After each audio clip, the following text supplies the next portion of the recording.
Pradeep sir ಇಲ್ಲಿ zoom ನಲ್ಲಿ ಅವರು ಹ್ಯಾಂಡ್ ರೈಸ್ ಮಾಡೋದಕ್ಕೆ ಅಥವಾ ವಾಯ್ಸ್ ವಾಯ್ಸ್ ಓವರ್ ಬರೋದಕ್ಕೆ ಅವಕಾಶ ಮಾಡಿಕೊಡಿ. ಹಾಗೆ ಯೂಟ್ಯೂಬ್ ನಲ್ಲಿ ಯಾವ್ದಾದ್ರು ಪ್ರಶ್ನೆಗಳಿದ್ರೆ ಕೇಳಬಹುದು.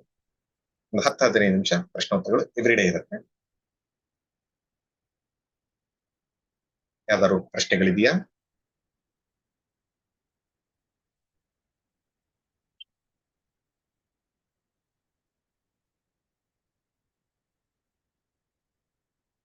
ಇರಲೇಬೇಕು ಅಂತಿಲ್ಲ, ಇದ್ದರೆ ಕೇಳಬಹುದು. ಹೆಚ್ಚು ಅನುಷ್ಠಾನ ಪೂರ್ವಕವಾಗಿರುವಂಥದ್ದು.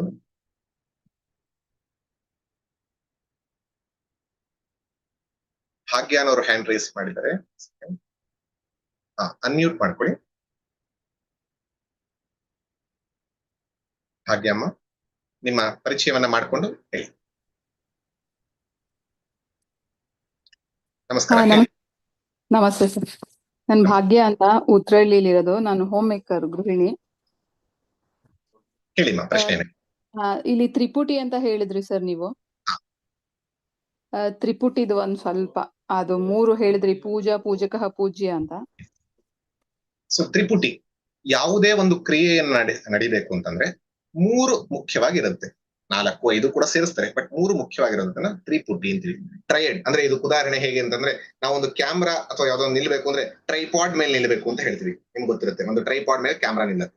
ಸೊ ಹಾಗೆ ಯಾವ್ದಾದ್ರು ಒಂದು ಕರ್ಮ ಆಗಬೇಕು ಅಂದ್ರೆ 3 ಅದಕ್ಕೆ ಲೆಗ್ಸ್ ಇರಬೇಕು, 3 ಅಂಶಗಳಿರ್ಬೇಕು. ದಟ್ ಇಸ್ ಕಾಲ್ಡ್ ತ್ರಿಪುಟಿ. ಯಾವ್ಯಾವ್ದಂದಾಗ ಒಂದು ಕರ್ಮಕ್ಕೆ ಆಗಬೇಕು ಅಂದಾಗ ಕರ್ತ, ಕರಣ ಮತ್ತು ಕ್ರಿಯಾ ಅಥವಾ ಕರ್ಮದ ಧ್ಯೇಯ, ಈ 3 ಸೇರಿದಾಗ ಕರ್ಮ ಆಗತ್ತೆ. ಕರ್ತ, ಕರಣ ಮತ್ತು ಕ್ರಿಯಾ. ಅದನ್ನ ಸಿಂಪಲ್ ಆಗಿ ಅರ್ಥ ಮಾಡ್ಕೊಳ್ಳೋದು ಅಂತಂದ್ರೆ, ಕರ್ತ ಅಂತಂದ್ರೆ ನಾನು ಮಾಡುವಂತಹ ವ್ಯಕ್ತಿ, ಧ್ಯಾನ ಮಾಡುವಂತಹ ಧ್ಯಾತ, ತಿಳ್ಕೊಳ್ಳುವಂತಹ ಜ್ಞಾತ, ಪೂಜೆ ಮಾಡುವಂತಹ ಪೂಜಕ. ಇದು ಮೊದಲನೇದು. ಎರಡನೇದು ಕ್ರಿಯಾ ಅಂದ್ರೆ ಯಾವುದರ ವಿಷಯವಾಗಿ ಮಾಡ್ತೀವೋ ಅದು ಆ ವಸ್ತು, ಆಬ್ಜೆಕ್ಟ್. ಧ್ಯಾನ ಅಂದಾಗ ಧ್ಯೇಯ ವಸ್ತು, ಜ್ಞಾನ ಅಂದಾಗ ಜ್ಞೇಯ ವಸ್ತು, ಇಲ್ಲಿ ಪೂಜಾ ಅಂದಾಗ ಪೂಜ್ಯ ವಸ್ತು ಅಂದ್ರೆ ಭಗವಂತ. ಮೂರನೇದು ಯಾವ ಪ್ರಾಸೆಸ್ ನ ಉಪಯೋಗಿಸಿ, ಯಾವ ಸಾಧನವನ್ನ ಉಪಯೋಗಿಸಿ ಆ ಕರ್ಮವನ್ನ ಮಾಡ್ತೀವಿ. ಜ್ಞಾನವನ್ನ ಪಡೆಯೋದಕ್ಕೆ ನಾನೀಗ ಈ ಪೆನ್ನ ನೋಡ್ಬೇಕು ಅಂದ್ರೆ ಸಾಧನವಾಗಿ ನಾನು ಕಣ್ಣನ್ನ ಉಪಯೋಗಿಸ್ತೀನಿ. ನನ್ನ ಮಾತನ್ನ ನೀವು ಕೇಳಬೇಕು ಅಂದ್ರೆ ಕಿವಿಯನ್ನ ಮಾಧ್ಯಮವಾಗಿ ಉಪಯೋಗಿಸ್ತೀರ. ಸೊ ಹಾಗಾಗಿ ಇಲ್ಲಿ ಈ ಪೂಜಕ ಈ ಪೂಜ್ಯ ವಸ್ತುವನ್ನ ಕನೆಕ್ಟ್ ಮಾಡಬೇಕು ಅಂದ್ರೆ ಯಾವ ಮಾಧ್ಯಮವನ್ನ ಉಪಯೋಗಿಸ್ತಾನೆ? ಪೂಜಾ ಮಾಧ್ಯಮವನ್ನ ಉಪಯೋಗಿಸ್ತಾನೆ. ಒಬ್ಬ ಜ್ಞಾತ ಜ್ಞಾನವನ್ನ ಪಡಿಬೇಕಾದ್ರೆ ಜ್ಞಾನ ಸಾಧನವನ್ನ ಉಪಯೋಗಿಸ್ತಾನೆ. ಒಬ್ಬ ಧ್ಯಾತ ಧ್ಯೇಯ ವಸ್ತುವನ್ನ ಸಂಬಂಧಿಸ್ಕೊಂಡು ಪಡಿಬೇಕು ಅಥವಾ ಅದನ್ನ ಒಂದು ಧ್ಯಾನಿಸ್ಬೇಕು ಅಂದಾಗ ಏನ್ ಮಾಡ್ತಾನೆ? ಅದಕ್ಕೆ ಒಂದು ಪ್ರಕ್ರಿಯೆ. So that is called the means. So ಹಾಗಾಗಿ ಆ 3 ತ್ರಿಪುಟಿ ಅಂತ ಹೇಳ್ತಾರೆ. ಧನ್ಯವಾದ ಸರ್, ಥ್ಯಾಂಕ್ ಯು. ಯಾವ್ದಾದ್ರು ಪ್ರಶ್ನೆಗಳಿದೆಯಾ?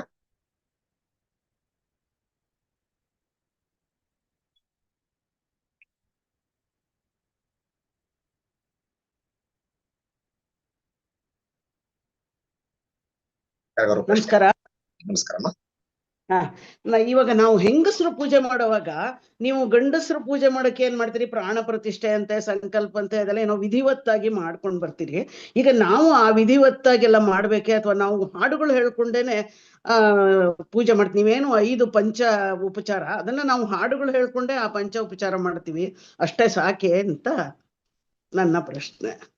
ಸೊ ಗಂಡಸರು ಹೆಂಗಸರು ಈ ಯಾರ ಪೂಜೆ, ನಾನಾಗ್ಲೇ ಹೇಳಿದ ಹಾಗೆ ಪೂಜೆಯಲ್ಲಿ ನಾವು ಪದ್ಧತಿಯಲ್ಲಿ ನೋಡ್ತಾ ಇದ್ದಾಗ ಬೇರೆ ಬೇರೆ ಪದ್ಧತಿಯನ್ನ ನೋಡಿದ್ವಿ. ಯಾವುದು ಅಂದಾಗ ವೈದಿಕ ಪದ್ಧತಿ, ತಾಂತ್ರಿಕ ಅಥವಾ ಆಗಮ ಪದ್ಧತಿ, ಪೌರಾಣಿಕ ಪದ್ಧತಿ ಅಂತ. ವೈದಿಕ ಪದ್ಧತಿಯಲ್ಲಿ ಹೆಣ್ಣು ಅಂಗವಾಗಿ ಸೇರ್ತಾಳೆ, ಗಂಡು ಗೃಹಸ್ಥನಾಗಿರೋವನೇ ಅವನು ಕರ್ಮವನ್ನ ಮಾಡುವಾಗ ಅಂಗದಲ್ಲಿ ಸೇರ್ಕೊಂಡು ಮಾಡುವಂಥದ್ದು ಬರುತ್ತೆ. ಇನ್ನು ಮಹಾ ದೊಡ್ಡ ದೊಡ್ಡ ಆಗಮ ಶಾಸ್ತ್ರದಲ್ಲಿ ಬರುವಂತಹ ದೇವಸ್ಥಾನದಲ್ಲಿ ಕೆಲವು ಕಡೆ ಮಾತ್ರ ಹೆಣ್ಣು ಇರ್ತಾರೆ. ಅದು ಬಿಟ್ರೆ ಪೌರಾಣಿಕವಾಗಿ ಮನೆಯಲ್ಲಿ ಮಾಡುವಾಗ ಎಲ್ಲರೂ ಕೂಡ ಸಾಧಾರಣವಾಗಿ ಯಾರು ಬೇಕಾದ್ರೂ ಪೂಜೆಯನ್ನ ಮಾಡಬಹುದು. ಆದ್ರೆ ಒಂದೊಂದು ಸಂಪ್ರದಾಯದಲ್ಲಿ ಒಂದೊಂದು ರೀತಿಯಲ್ಲಿ ಮಾಡ್ತಾರೆ. ನಿಮ್ಮ ಸಂಪ್ರದಾಯದಲ್ಲಿ ನಿಮ್ಮ ಕುಲದೇವತೆ ಪೂಜೆ ಇಂತಹದನ್ನ ಯಾರು ಬೇಕಾದ್ರೂ ಮಾಡಬಹುದು. ದಯವಿಟ್ಟು ಮಾಡಿ. ನೀವು ಹಾಡು ಹೇಳ್ಕೊಂಡ್ ಮಾಡ್ತೀರಾ, ಖಂಡಿತವಾಗ್ಲೂ ಹಾಡು ಹೇಳ್ಕೊಂಡ್ ಮಾಡಿ. ಏನ್ ಮಂತ್ರವನ್ನೇ ಹೇಳಬೇಕು ಅಂತಿಲ್ಲ. ಹಾಡು ಹೇಳ್ಕೊಂಡ್ ಮಾಡ್ತೀರಾ ಅಂದ್ರೆ ಹಾಡು ಹೇಳ್ಕೊಂಡ್ ಮಾಡ್ಬೋದು, ಸ್ತೋತ್ರ ಹೇಳ್ತೀರಾ ಸ್ತೋತ್ರ ಹೇಳ್ಬಹುದು. ಬಟ್ ಮುಖ್ಯವಾಗಿ ಪೂಜಾ ಪದ್ಧತಿಯ ಒಂದು ವಿಷಯ ಧಾರೆಯನ್ನು ತಿಳ್ಕೊಂಡು ಮಾಡೋದು. ಆದ್ರೆ ನಾವು ಈ ಒಂದು ರೂಪವನ್ನ ಇಟ್ಕೊಂಡು ಒಂದು ಧ್ಯಾನಿಸ್ಕೊಂಡು ಮಾಡೋದು ಇನ್ನೊಂದು ರಿಯಲಿಸ್ಟಿಕ್ ಕನೆಕ್ಷನ್ ಕೊಡುತ್ತೆ. ಮಾಡಬಹುದು, ಯಾರು ಬೇಕಾದ್ರೂ ಮಾಡಬಹುದು. ಬಟ್ ನಿಮ್ಮ ಮನೆಯ ಪದ್ಧತಿ, ನಿಮ್ಮ ಒಂದು ಶ್ರದ್ಧಾ ಕೇಂದ್ರದಲ್ಲಿ ಇಟ್ಕೊಂಡು ನೋಡಬಹುದು, ಬಟ್ ಮಾಡಬಹುದು ಯಾರು ಬೇಕಾದ್ರೂ. ಪ್ರಮೋದ್ ಜಿ, ಹಾ ನಮಸ್ಕಾರ. ಇನ್ನೊಂದು ಯೂಟ್ಯೂಬ್ ಅಲ್ಲಿ ಒಂದು ಪ್ರಶ್ನೆ ಕೇಳಿದ್ದಾರೆ, ಸುಮತಿ ಅಂತ. ಭಗವದ್ಗೀತೆಯಲ್ಲಿ ಕೃಷ್ಣ ಹೇಳ್ತಾನೆ, ಶ್ರೇಯೋ ಹಿ ಜ್ಞಾನಮಭ್ಯಾಸ ಜ್ಞಾನಾಧ್ಯಾನಂ ವಿಶಿಷ್ಯತೆ ಅಂತ. ಆ ಒಂದು ಶ್ಲೋಕದಲ್ಲಿ ಕರ್ಮತ್ಯಾಗವೇ ಧ್ಯಾನ ಜಪ ಪೂಜೆಗಿಂತ ಬೆಸ್ಟ್ ಅಂತ ಹೇಳ್ತಾನಲ್ಲ, ಇದು ಹೇಗೆ ಅಂತ ಸುಮತಿ ಅವ್ರು ಕೇಳ್ತಾ ಇದ್ದಾರೆ. ಒಳ್ಳೆ ಪ್ರಶ್ನೆ. ಆದ್ರೆ ಇವತ್ತಿನ ಒಂದು ಇದಕ್ಕೆ ಅಷ್ಟು ಮುಖ್ಯ ಬರಲ್ಲ. ಬಟ್ ಸ್ಟಿಲ್ ಒಂದು ಬೇಸಿಕ್ ಮಾರೆಲ್ಲ ಹೇಳೋದಾದ್ರೆ, ಶ್ರೇಯೋ ಜ್ಞಾನಂ ಅಭ್ಯಾಸ ಜ್ಞಾನಾತ್ ಧ್ಯಾನಂ ವಿಶಿಷ್ಯತೆ ಧ್ಯಾನಾತ್ ಸರ್ವ ಕರ್ಮ ಫಲತ್ಯಾಗ ತ್ಯಾಗ ಶಾಂತಿರನಂತರಂ ಅಂತ 12ನೇ ಅಧ್ಯಾಯದಲ್ಲಿ 11ನೇದೋ 12ನೇದೋ ಶ್ಲೋಕ ಬರುತ್ತೆ. ಸೊ ಏನಲ್ಲಿ ಹೇಳ್ತಾ ಇದ್ದಾನೆ ಅಂತಂದಾಗ, ಅಲ್ಲಿಯವರೆಗೂ ನನ್ನನ್ನ ಪರಿಪೂರ್ಣವಾಗಿ ನನ್ನಲ್ಲೇ ಮನಸ್ಸಿಡು, ನನಗೋಸ್ಕರನೇ ಕೆಲಸ ಮಾಡು ಎಲ್ಲವನ್ನ ಹೇಳಿದಾಗ ಕೊನೆಗೆ ಏನ್ ಹೇಳ್ತಾರೆ ಅಂದಾಗ, ಇದು ಕೃಷ್ಣನ ಒಂದು ವಿಚಾರ ಶೈಲಿ. ಬೆಸ್ಟ್ ಕಮ್ಯುನಿಕೇಟರ್ ಕೃಷ್ಣ ಅಂತ ಹೇಳೋದಕ್ಕೆ ಇದು. ಫಸ್ಟ್ ಏನ್ ಹೇಳ್ತಾನೆ, ಮಯ್ಯೇವ ಮನಾಧತ್ಸ್ವ, ಮೈ ಬುದ್ಧಿ ನಿವೇಶ, ನನ್ನಲ್ಲೇ ಮನಸ್ಸಿಡು, ನನ್ನಲ್ಲೇ ಇದ್ದಾಡು, ನನ್ನಲ್ಲೇ ಇದ್ ಮಾಡು ಅಂತ. ದಟ್ ಇಸ್ ದ ಬೆಸ್ಟ್ ಅಂತ ಫಸ್ಟ್ ಸ್ಟೆಪ್ ಹೇಳ್ತಾನೆ. ನೀವು 4 ಶ್ಲೋಕ ಹಿಂದಕ್ಕೆ ಹೋದ್ರೆ ನೆಕ್ಸ್ಟ್ ಹೇಳ್ತಾನೆ, ನಿಂಗೆ ಅದು ಕಷ್ಟ ಆಗತ್ತೆ ಅಂದ್ರೆ ಅಭ್ಯಾಸ ಮಾಡು, ಅಭ್ಯಾಸ ಮತ್ತೆ ಮತ್ತೆ ಮತ್ತೆ ಪ್ರಯತ್ನ ಮಾಡು ಅಂತ. ಅದೂ ಕಷ್ಟ ಆಯ್ತಾ, ನನಗೋಸ್ಕರ ಕೆಲಸ ಮಾಡು, ಅದೂ ಕಷ್ಟ ಆಯ್ತಾ, ಕರ್ಮಫಲ ತ್ಯಾಗ ಮಾಡು. ಆದ್ರೆ ಇದು ನೀವು ತುಂಬಾ ಕಡಿಮೆ ಅಂತ ಅನ್ಕೊಂಡ್ಬಿಟ್ರೆ, ಇವತ್ತು ನಾವು ಹೇಳಿದಾಗೆ ಪೂಜಾ ಜಪ ಚಿಂತನ ಅಂತಂದಾಗ, ಪೂಜಾ ಕಡಿಮೆ ಅಂತಂದಾಗ ನೀವು ಹಂಗಾರೆ ಕಡಿಮೆ ಅನ್ನೋದನ್ನ ಬಿಟ್ಟು ಬಿಡ್ತೀರಾ ಅನ್ನೋದಕ್ಕೋಸ್ಕರ. Krishna best communicator. ಕೃಷ್ಣ ಅನ್ನೋಸ್ ನಮ್ಮೆಲ್ಲರ ಮೈಂಡ್ ಸೆಟ್. ಅವನು ಮಯ್ಯೇವ ಮನಾಧತ್ಸ್ವನ್ ಗ್ರೇಟ್ ಅಂತ ಹೇಳ್ದ, ಆಮೇಲೆ ಅಭ್ಯಾಸ ಯೋಗ ಮಾಡು ಅಂತಂದ, ನನಗೋಸ್ಕರ ಕರ್ಮ ಮಾಡು ಅಂದ. ಈ 3 ಕೆಲ್ಸ್ಕೊಳಕ್ ಆಗಲ್ಲ ಅಂತಂದ್ರು. ಸರ್ವ ಕರ್ಮ ಫಲ ತ್ಯಾಗ ಈಸಿ ಅನ್ನಿಸ್ತು. ಆದ್ರೆ ಅದನ್ನ ಯಾರು ಕಮ್ಮಿ ತಪ್ಪಿ ಹೇಳಿದ್ರೆ, ಕಮ್ಮಿ ಇದನ್ನ ಯಾಕೆ ಮಾಡ್ಲಿ ನಾನು, ಮಾಡೋದ್ ಬೇಡ. ಆದ್ರೆ ನಾವೆಲ್ಲ ಮನಸ್ಥಿತಿ ಇರೋದೇನೋ, ನಾವೇನು 1ನೇ ಕ್ಲಾಸ್ ಅಲ್ಲಿ ಇದೀವಿ. 10ನೇ ಕ್ಲಾಸ್ ಹೋಗ್ಬೇಕು ಅಂದ್ರೆ ಇದನ್ನ ಮೀರಿಸ್ಕೊಂಡೇ ಹೋಗ್ಬೇಕು. ಆದ್ರೆ ನಮಗೆ ಇಷ್ಟ ಇರೋದು ನಾವು 10ನೇ ಕ್ಲಾಸ್ದು, ಆದ್ರೆ ಇರೋದು ಮನಸ್ಥಿತಿ 1ನೇ ಕ್ಲಾಸ್ದು. ಹಾಗಾಗಿ ಕೃಷ್ಣ ಅಲ್ಲಿ ಅದ್ಭುತವಾಗಿ ಹೇಳಿರುವಂತದ್ದು ಏನಂದ್ರೆ, ಫಸ್ಟ್ ಕರ್ಮಫಲ ತ್ಯಾಗವನ್ನ ಮಾಡು. ಕರ್ಮಫಲ ತ್ಯಾಗವನ್ನ ಮಾಡ್ತಾ ಮಾಡ್ತಾ ಮಾಡ್ತಾ ಮಾಡ್ತಾ ಮನಃಶುದ್ಧಿ ಆದ್ಮೇಲೆ ನೀನೇನಾಗ್ತೀಯಾ, ಪ್ರತಿಯೊಂದು ಕರ್ಮವನ್ನು ನನಗೋಸ್ಕರನೇ ಮಾಡುವಂತದ್ದಾಗ್ತೀಯ. ಪ್ರತಿಯೊಂದು ಕರ್ಮವನ್ನ ಮಾಡ್ತಾ ಮಾಡ್ತಾ ಮಾಡ್ತಾ ಏನಾಗ್ತೀಯಾ, ನನ್ನಲ್ಲೇ ಮನಸ್ಸಲ್ಲಿ ನಿಲ್ಲಿಸುವಂತ ಅಭ್ಯಾಸವನ್ನ ಮಾಡ್ತೀಯ. ಅಭ್ಯಾಸ ಮಾಡ್ತಾ ಮಾಡ್ತಾ ಮಾಡ್ತಾ ಏನಾಗ್ತೀಯ, ಮಯ್ಯೇವ ಮನಾಧತ್ಸ್ವ, ನನ್ನಲ್ಲೇ ಮನಸ್ಸು ನಿಲ್ಲಿಸ್ತೀಯ. ಹಂಗಾದಾಗ ಏನಾಗತ್ತೆ, ನನ್ನಲ್ಲಿ ಮನಸ್ಸು ನಿಲ್ಲಿಸಿದಾಗ ನಾನೇ ನೀನು ಅಂತ ಗೊತ್ತಾಗತ್ತೆ. ಅಲ್ಲಿಗೆ ಮುಗಿಯುತ್ತೆ. ಕ್ಲೇಶೋಧಿಕತರಸ್ತೇಷಾಂ ಅವ್ಯಕ್ತಾಸತಂ. ಅಲ್ಲಿ ಬಂದಂತ ದೇಹವದ್ಭಿ, ಆ ದೇಹ ಭಾವನ ಕಳ್ಕೊಂಡು ನಾನೇ ಅವನು ಅಂತ ತಿಳ್ಕೊಂಡಂಗಾಗತ್ತೆ. ಸೊ ಹಾಗಾಗಿ ನಾವಿವತ್ತು ಮಕ್ಕಳಿಗೆ ಹೇಳುವಾಗ ಹೇಳ್ತೀವಲ್ಲ, ಇದೊಂದು ಮಾಡ್ಬಿಡು ಮಗು, ಮುಂದಕ್ಕಾಗತ್ತೆ ಅಂತ. ನಮಗೇ ಗೊತ್ತು ಮುಂದೆ ಇನ್ನೂ ಬೇಕಾದಷ್ಟಿದೆ ಅಂತ. 10ನೇ ಕ್ಲಾಸ್ ಪಾಸ್ ಆಗ್ಬಿಡು, ನಿನ್ ಜೀವನ ಸೆಟ್ಲು ಅಂತ. ಆ ಮಗು 10ನೇ ಕ್ಲಾಸ್ ಚೆನ್ನಾಗಿ ಓದ್ ಪಾಸ್ ಆಗಿ ಚೆನ್ನಾಗಿ ಒಳ್ಳೆ ಡಿಸ್ಟಿಂಕ್ಷನ್ ಬರುತ್ತೆ. ಆಮೇಲೆ ಏನು ಅಂತ ಕೇಳಿದ್ರೆ, PUC ಪಾಸ್ ಆಗ್ಬಿಡು, ಆಮೇಲೆ ಎಂತ ಅಲ್ಲಮ್ಮ 10ನೇ ಕ್ಲಾಸ್ ತುಂಬಾ ಇಂಪಾರ್ಟೆಂಟ್. ಅದವಾಗ ಇದಿವಾಗ PUC ಆದ್ಮೇಲೆ ಡಿಗ್ರಿ, ಹಾಗೆ ಮುಂದಕ್ಕೆ ಹೋಗೋ ಹಾಗೆ ಕೃಷ್ಣ ನಮ್ಮನ್ನ ಹಂತ ಹಂತವಾಗಿ ಕರ್ಕೊಂಡು ಹೋಗೋಕೆ, ಆ ಹಂತದಲ್ಲಿರೋರ್ಗೆ ಅಡ್ರೆಸ್ ಮಾಡೋದಕ್ಕೆ ಆ ರೀತಿಯಲ್ಲಿ ಹೇಳಿದೆ.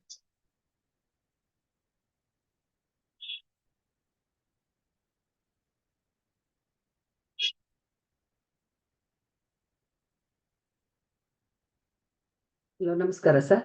ನಮಸ್ಕಾರಮ್ಮ. ನನ್ನ ಹೆಸರು ರಾಧಾ ಅಂತ. ನಿಮ್ಮ ಪೂಜಾ ಪದ್ಧತಿ, ವಿಧಾನ, ಅರ್ಥ, ಅದರ ಕ್ರಮಗಳು ಎಲ್ಲ ತುಂಬಾ ಚೆನ್ನಾಗಿ ವಿವರಿಸಿದ್ರಿ.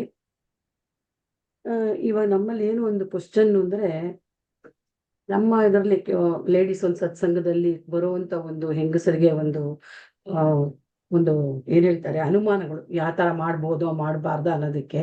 ವಿಧವೆಯರು ಪೂಜೆ ಮಾಡ್ಬೋದಾ, ಹುಟ್ಟು ಸಾವುಗಳು, ಮಗು ಹುಡ್ತು ಅದಕ್ಕೆ ಪುರುಡು 10 ದಿನ ದೀಪ ಹಚ್ಚಬಾರ್ದು, ಪೂಜೆ ಮಾಡಬಾರ್ದು. ಸಾವು 11 ದಿನ ಇದಾಗಬಾರ್ದು, ಪೂಜೆ ಮಾಡಬಾರ್ದು.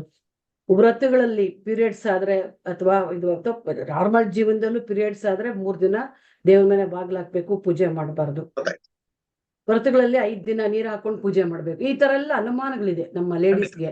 ಇದ್ರ ಬಗ್ಗೆ ತಾವೊಂಚೂರು ಒಂದು ಅನುಮಾನ ಪರಿಹಾರ ಮಾಡ್ತೀರಾ? ತುಂಬಾ ಪ್ರಶ್ನೆಗಳು ಈ ತರದ ಬಗ್ಗೆ ಇರುತ್ತೆ. ಹೆಂಗಸರು ಮಾಡಬಹುದಾ? ಖಂಡಿತ ಮಾಡಬಹುದು. ವಿಧವೆಯರು ಮಾಡಬಹುದಾ? ಖಂಡಿತ ಮಾಡಬಹುದು. ನನ್ನ ಮಾತಲ್ಲ, ಶ್ರೀರಾಮಕೃಷ್ಣ ಪರಮಹಂಸರು ಅವ್ರದ್ದು ಗಾಸ್ಪೆಲ್ ಆಫ್ ಶ್ರೀರಾಮಕೃಷ್ಣ ಅಂದ್ರೆ ರಾಮಕೃಷ್ಣ ವಚನ ವೇದಾಂತದಲ್ಲಿ ಓದಿ, ಅಥವಾ ಸುಮ್ಮನೆ ಇಂಟರ್ನೆಟ್ ಅಲ್ಲಿ ಹುಡುಕ್ ನೋಡಿ. ರಾಮಕೃಷ್ಣರು ಅವ್ರು ಹೇಳ್ತಾರೆ, ನನಗೆ ಅಪ್ಪಿ ತಪ್ಪಿ ಮುಂದಿನ ಜನ್ಮ ಅನ್ನೋಂಥದ್ದಿದ್ರೆ ನಾನು ಏನಾಗ್ಬೇಕು ಅಂದ್ರೆ ಬಾಲ ವಿಧವೆ ಆಗ್ಬೇಕು ಅಂತ ಕೇಳ್ತಾರೆ. ಬಾಲ ವಿಧವೆ ಆಗ್ಬೇಕು ಅಂತ ಎಲ್ರು ಒಂಥರ ಆಶ್ಚರ್ಯದಿಂದ, ಬಾಲ ವಿಧವೆನ ಯಾಕೆ ಅಂತಂದ್ರೆ, ಬಾಲ ವಿಧವೆ ಆಗಿನ ಕಾಲದಲ್ಲಿ ನಮ್ಗೆಲ್ಲರಿಗೂ ಗೊತ್ತು, ವಿಧವೆಯನ್ನ ಯಾವ ರೀತಿ ನೋಡ್ತಾ ಇದ್ರು, ಯಾವ ರೀತಿ ಟ್ರೀಟ್ ಮಾಡ್ತಾ ಇದ್ರು ಅಂತ. ಏನೂ ಅವ್ರು ನೋಡ್ತಾ ಇರಲಿಲ್ಲ. ಆಗ ನಾನು ಪರಮಾತ್ಮ ಪೂಜೆಯನ್ನ ಮಾಡ್ಕೊಂಡು ಹೆಚ್ಚು ಮನಸ್ಸನ್ನ ಅಲ್ಲೇ ನಿಲ್ಲಿಸ್ಬೋದು. ಸೊ ಹಾಗಾಗಿ ಏನು ಯೋಚನೆ ಇಲ್ಲ ಅಂತ. ಸೊ ಹಾಗಾಗಿ ಪರಮಾತ್ಮ ಪೂಜೆಯನ್ನ ಮಾಡಬಹುದು. ಯಾವ ರೀತಿ ಮಾಡ್ಬೇಕು? ಅದಕ್ಕೆ ನೀವು ವೈದಿಕ ಕರ್ಮಗಳಲ್ಲಿ ಒಂದು ಯಾವ ಸಂದರ್ಭದಲ್ಲಿ ಮಾಡಬೇಕು, ಈ ರೀತಿಯಲ್ಲಿ ಮಾಡಬಾರ್ದು, ಅದಕ್ಕೆ ಬೇಕಾಗಿರುವಂತ ಕ್ಲೆನ್ಲಿನೆಸ್, ಹೈಜೀನಿಕ್ ಇದೆಲ್ಲ ಬೇಕಾಗಿರೋದ್ರಿಂದ ಆ ಒಂದು ನಾವು ಪೂಜಾ ಪದ್ಧತಿಯನ್ನ ಇಟ್ಕೊಂಡ್ ಮಾಡುವಾಗ ಕ್ಲೆನ್ಲಿನೆಸ್, ಆ ಒಂದು ಶ್ರದ್ಧಾ ಕೇಂದ್ರ ಇದನ್ನ ನೋಡಿ ಮಾಡುವಂಥದ್ದು, ದೇವಸ್ಥಾನಗಳಲ್ಲಿ ಈ ತರದೆಲ್ಲ ಇಟ್ಕೊಂಡ್ ಮಾಡುವಂಥದ್ದು. ಆದ್ರೆ ಮಾನಸ ಪೂಜೆ ಮಾಡೋದಕ್ಕೆ ಯಾವ್ದಾದ್ರು ಸಂದರ್ಭಗಳಿದೆಯೋ? ಖಂಡಿತ ಇಲ್ಲ. ಸೊ ಮಾನಸ ಪೂಜೆ ಸದಾ ಸಂಪದ, ನೀವು ಪೀರಿಯಡ್ಸ್ ಇರ್ಲಿ, ನೀವು ಸೂತಕ ಇರ್ಲಿ, ನೀವು ಇದಾಗ್ಲಿ, ಯಾವ್ದು ಮಗು ಹುಟ್ಟಿರೋದಿರ್ಲಿ, ಕುರುಡು ಯಾವುದೇ ಇರ್ಲಿ, ಯಾವ ಸಂದರ್ಭದಲ್ಲಿ ಬೇಕಾದ್ರೂ ಮಾಡಬಹುದು. ಯಾಕೆ ಆ ಸಂದರ್ಭದಲ್ಲಿ ಜನರಲ್ ಆಗಿ ಹೇಳಿರ್ತಾರೆ ಅಂದ್ರೆ, ಅದು ಹೇಳಬೇಕು ಅಂದ್ರೆ ನಿತ್ಯ ಕರ್ಮ ಅಂದ್ರೆ ಎವ್ರಿ ಡೇ ಮಾಡಬೇಕಾಗಿರೋದು ಕಂಪಲ್ಸರಿ. ಆದ್ರೆ ಅವತ್ತು ನಿಮ್ಮ ರೆಸ್ಪಾನ್ಸಿಬಿಲಿಟಿ ಬೇರೆ ಕಡೆಗಿದೆ. ಮಗು ಹುಟ್ಟಿದಾಗ ನಾನ್ ಕೂತ್ಕೊಂಡ್ಬಿಟ್ಟು 3 ಗಂಟೆ ಜಪ ಮಾಡ್ತೀನಿ, ಮಗು ಅಳ್ತಾ ಕೂತ್ಕೊಳತ್ತಿಲ್ಲಿ. ಸೊ ಮಗು ಅಳ್ತಾ ಕೂತಿದ್ದಾಗ ಇಲ್ಲಿ ನಾನು ಪೂಜೆ ಮಾಡೋದಲ್ಲ, ಅದಕ್ಕೆ ಅಡ್ರೆಸ್ ಮಾಡ್ಬೇಕಾಗಿದೆ ಮನೆಯವರೆಲ್ಲರೂ ಕೂಡ. ಮನೆಯಲ್ಲಿ ಯಾರೊಬ್ರು ತೀರ್ ಹೋಗಿದ್ದಾರೆ, ಅಲ್ಲಿ ಬಂದಿರುವಂತ ಜನರನ್ನ ಅಥವಾ ಇದನ್ನ ಕಳಿಸ್ಕೊಡುವಂತಹ ನಾನು ಕ್ರಿಯೆ ಮಾಡಬೇಕು. ಅದನ್ನ ಬಿಟ್ಬಿಟ್ಟು ನಾನು 2 ಗಂಟೆ 3 ಗಂಟೆ ಕೂರ್ಬಾರ್ದು. ಸೊ ಆ ದೃಷ್ಟಿಯಿಂದ ಆ ಹೊರಗಿನ ಪೂಜೆಯನ್ನ ಮಾಡಬಾರ್ದು ಅಂತ ಹೇಳಿದೆ. ಆದ್ರೆ ಆ ಸಂದರ್ಭದಲ್ಲಿ ನಮ್ಮ ಮನಸ್ಸು ಗಟ್ಟಿಯಾಗಬೇಕಾರದು. ಕಷ್ಟಗಳು ಬಂದಾಗ್ಲೇ ಮನಸ್ಸು ಗಟ್ಟಿಯಾಗಬೇಕಾರದು. ಗಟ್ಟಿಯಾಗೋದಕ್ಕೆ ಬೇಕಾದ್ರೆ ಪರಮಾತ್ಮನ ಒಂದು ಕೈ ಹಿಡಿತ, ಆ ಕೈ ಹಿಡಿತ ಬರೋದು ಈ ಪೂಜಾ. ಸೊ ಪೂಜಾ ಅನ್ನುವಂಥದ್ದು ಬಾಹ್ಯವಾಗಿ ಮಾಡೋದಕ್ಕೆ ಒಂದಷ್ಟು ಕಟ್ಟುನಿಟ್ಟುಗಳಿದ್ರು ಕೂಡ ಮಾನಸ ಪೂಜೆಗೆ ಯಾವ ಕಟ್ಟುನಿಟ್ಟು ಇಲ್ಲ, ಜಪಕ್ಕೆ ಯಾವ ಕಟ್ಟುನಿಟ್ಟು ಇಲ್ಲ, ಸ್ತೋತ್ರಕ್ಕೆ ಯಾವ ಕಟ್ಟುನಿಟ್ಟು ಇಲ್ಲ. ಯಾವಾಗ ಬೇಕಾದ್ರೂ ಮಾಡ್ಬೋದು, ಸರ್ವದಾ ಮಾಡಬಹುದು. ಆ ಹೊರಗಿನ ಬಾಹ್ಯ ಪೂಜೆಯನ್ನ ಆ ಸಂದರ್ಭಕ್ಕೆ, ಆ ಪರಂಪರೆಗೆ ತಕ್ಕಂತ ಮಾಡಿದ್ರೆ ಒಳ್ಳೆಯದು. ಅಂದ್ರೆ ಇವಾಗ ಪೀರಿಯಡ್ಸ್ ಸ್ತೋತ್ರಗಳು, ನಾರಾಯಣ ಸ್ತೋತ್ರ ಇರ್ಬೋದು, ಖಂಡಿತ ಲಲಿತಾ ಸಹಸ್ರ, ಅದು ಕೂಡ ನಾವು ಹೇಳ್ಕೋಬಹುದಾ? ಖಂಡಿತ. ಯಾಕೆಂದ್ರೆ ನಿಮ್ಗೆ ಗೊತ್ತಿರೋ ಹಾಗೆ ಅಜಾಮೇಳಂದಾಗ್ಲಿ ಎಲ್ಲರದು ನೀವು ನೋಡುತ್ತೀರಾ, ಸಾಯುವಂತ ಸಂದರ್ಭದಲ್ಲಿ ನಾರಾಯಣ ಸ್ಮರಣೆ ಮಾಡ್ಬೇಕು ಅಂತ. ನೀವು ನಮ್ ಪೀರಿಯಡ್ಸ್ ಇದ್ದಾಗ ಅಥವಾ ಮನೇಲಿ ಯಾರೋ ಇದ್ದಾಗ ನಾನು ನಾರಾಯಣ ಸ್ಮರಣೆ ಮಾಡಬಾರ್ದು ಅಂತ ಹೇಳಿದಾಗ ಸತ್ತೋದ್ರೆ ಏನ್ ಮಾಡೋದು ಹಾಗಿದ್ರೆ? ತಸ್ಮಾತ್ ಸರ್ವೇಶು ಕಾಲೇಶು 24 ಗಂಟೆ ಮಾಡುವಂತ ಪ್ರಯತ್ನ ಮಾಡ್ತಾ ಹೋಗಿ. ಅದು ಇದು ಯೋಚನೆ ಮಾಡಿ, ಅಪ್ಪಿ ತಪ್ಪಿ ಯಾರೇ ಹೇಳಿದ್ರು ಆಯ್ತು ನಮಸ್ಕಾರ ಮಾಡಿ ನಿಮ್ ಪಾಡಿನ ಮನಸ್ಸಲ್ಲಿ ರಾಮ ಕೃಷ್ಣ ನಾರಾಯಣ ಹೇಳ್ತಾ ಹೋಗಿ, ಏನೂ ತೊಂದರೆ ಇಲ್ಲ ಖಂಡಿತವಾಗಿ. ಆದ್ರೆ ಅದೇ ಪೂಜಾ ರೀತಿಯಲ್ಲಿ ಮಾಡೋದಕ್ಕೆ ಇರುತ್ತೆ, ಮನಸ್ಸಿನಲ್ಲಿ ಮಾಡ್ಕೊಳಕ್ ಯಾವ ತೊಂದರೆಯೂ ಇಲ್ಲ. ಪೀರಿಯಡ್ಸ್ ಅಲ್ಲಿ ಕೂಡ ದೇವಸ್ಥಾನಗಳು ಕೂಡ ಹೋಗ್ಕೊಡ್ದು ಅಂತೀರಿ? ಅದು ಒಂದೊಂದ್ ಕಡೆ ಶ್ರದ್ಧಾ ಕೇಂದ್ರಿತವಾಗಿ ಬೇರೆಯವ್ರಿಗೆ ಶ್ರದ್ಧೆಯನ್ನ ಹಾಳು ಮಾಡುವಂತ ದೃಷ್ಟಿಯಿಂದ ನಮ್ಮಿಂದ ಬೇರೆಯವ್ರಿಗೆ ಯಾವ್ದೋ ಯೋಚನೆ ಆಗತ್ತೆ. ಸೊ ಆ ದೃಷ್ಟಿಯಿಂದ ಅವಾಯ್ಡ್ ಮಾಡೋದು. ಅದಕ್ಕೆ ಅಂತಲ್ಲ, ಒಂದು ಪರಂಪರೆ ಒಂದು ಪದ್ಧತಿಯಿಂದ ಬಂದಿರೋದ್ರಿಂದ ಕ್ಯಾನ್ ಅವಾಯ್ಡ್, ಅಲ್ಲಿ ಹೋಗಿರೋದನ್ನ ಮನೆಯಲ್ಲೇ ಮಾಡ್ಕೊಳ್ತಾರ್ದಾಗ್ಬೋದು. ಯಾಕಂದ್ರೆ ಬೇರೆಯವ್ರಿಗೆ ಶ್ರದ್ಧೆಯನ್ನ ಹಾಳು ಮಾಡುವಂಥದ್ದು ಅದೊಂದು ರೀತಿಯ ಹಿಂಸೆ ಆಗತ್ತೆ. ಸೊ ಆ ದೃಷ್ಟಿಯಿಂದ ಇದ್ರೆ ಸೇಫ್ ನೋಡು. Thank you. ಇನ್ ಒಂದು ಪ್ರಶ್ನೆ ಯಾವ್ದಾದ್ರು ತಗೊಳ್ಬಹುದು. ಪ್ರದೀಪ್ ಸರ್ ಯಾವ್ದಾದ್ರು ಯೂಟ್ಯೂಬ್ ನಲ್ಲಿ ಇದೆಯಾ?